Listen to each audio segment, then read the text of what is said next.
pleased to bring in our panel now, former Director of Cybersecurity Policy at the Department of Defense and author of War Against the Deep State, retired U.S. Army Colonel John Mills is with us, and foreign policy expert Harley Lippman. Gentlemen, welcome in. It's great to see you both. Thank you, Bianca. Good to be here. All right, so Colonel Mills, your reaction to the Kremlin saying it can't accept the peace plans, but yet they're moving forward. I mean, all of this just seems like it's derailed, but there's got to be some type of hope. I mean, that this can't go on forever. And of course, the lingering threat of economic sanctions is something that Putin's well aware of.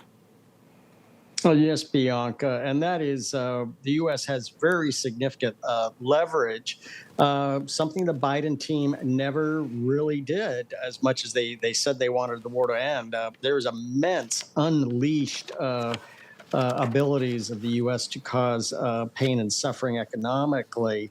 This is the largest settlement of combat with troops in the field, you could say, since the Korean War, maybe even since the 1905 Russo-Japanese War.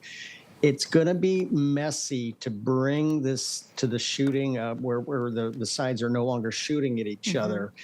So that both sides are going to posture to try and get the best position. But we need to see a trend line over a little bit of more time to see how the parties are willing to settle down. As we await that, we did hear from Russia, Harley, 160,000 conscripts now. That's a huge, optics as well with that headline. And also they've already alluded to a spring offensive here. Yeah, Russia is clearly determined to conquer land and keep as much as they can. And President Trump needs to do to Putin what he did to Zelensky. He twisted Zelensky's arm and got Zelensky to come on board with a very difficult plan for peace. He has to do the same with Putin. Putin understands strength and only strength. And as your guest correctly pointed out, the United States does have a lot of leverage that the Biden administration sadly failed to use. In particular, President Trump has said he'll put secondary tariffs on Russia if they don't get on board with the program. And what that means is if you buy Russian oil, which is their main export, you cannot do business in the United States. So here's an example of what Trump mentioned specifically, which clearly would hurt Russia. And you have to be very tough with Putin if you want to have any chance of getting a peace agreement in that part of the world. President Trump also announced that he'll be going to Riyadh in May. Obviously, energy is a key component of all of this as well. So we watch and await that. And also is staying with that. So Saudi Arabia and the Middle East, Egypt.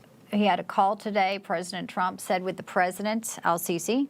I'll put up the Truth Social, Colonel Mills. He said it went very well. We discussed numerous topics, the tremendous military progress we've made against the ship destroying the Houthis in Yemen, discussed Gaza, possible solutions, military preparedness. So, we're looking at all of the strategy that President Trump is looking at with a chessboard and so many players here. Yet in the center is the West. In the center is our president. And I think this is a tremendous progress with al-Sisi because, especially with the future of Gaza, if they're even talking about absorbing some of these Palestinians, that right there is a major win as well, something Egypt really had recoiled about the suggestion of even just, maybe 6 months ago. Well, absolutely. And just a reminder that not a single Arab Islamic state has taken in a single member from the Gaza Strip. They have to, the Arab, I totally get it. I've worked with these Arab countries and Israel closely. They have to show some outward outrage.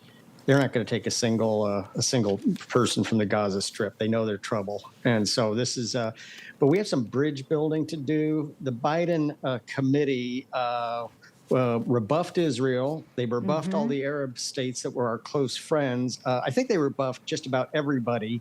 So that's not how to build international relations and international partners. So we have to come in and clean up the mess that the supposed adults in the room were going to solve, and they didn't. They made everything far worse. They sure did. I mean, calling MBS a pariah, and yet Saudi Arabia is, aligned with us against Iran, aligned against the Houthis that they had a 12-year civil war with in Yemen. Harley, obviously, Egypt is a key player in all of this, and we know it's a border right there with Gaza, and some of the concern is what was going through. And now we have calls. We have diplomatic relations restored again in the Middle East. Obviously, we await and see what happens, though, as the ceasefire has broken down in Israel. No, without a doubt, and I'm really glad you brought up Saudi Arabia.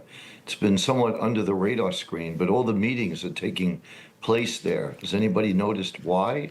That's because Saudi Arabia has emerged as a big power, not only in the Middle East, but in world affairs.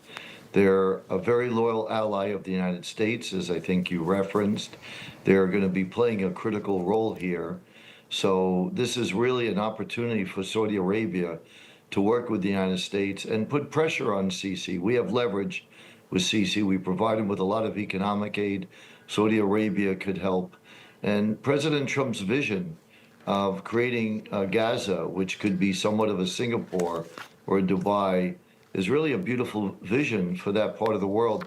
A lot of people don't realize this, but even going back historically, the French and British, when they were trying to figure out the map of the Middle East at the turn of the last century, they talked about having Gaza prosper and being a kind of Riviera in the Mediterranean. So this idea has been around. It's not a crazy idea. No, it's the idea of a brilliant Yeah. visionary. Well, I appreciate your thoughts on all of these stories today. Colonel Mills, Harley Lippman, thank you, gentlemen.